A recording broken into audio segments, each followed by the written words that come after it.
रात्रंदिवसा देवा तुमची मूर्ती ध्यानात, त्याचा लागेना अंत, त्याचा लागेना अंत.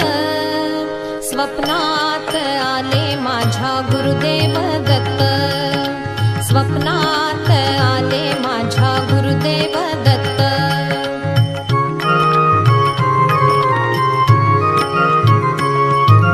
दिव्य स्वरूपी सडा टाकत होते अंगणात, अल्लख म्हणून भिक्षा मागत आले दारात. दिव्य स्वरूपी सडा टाकत होते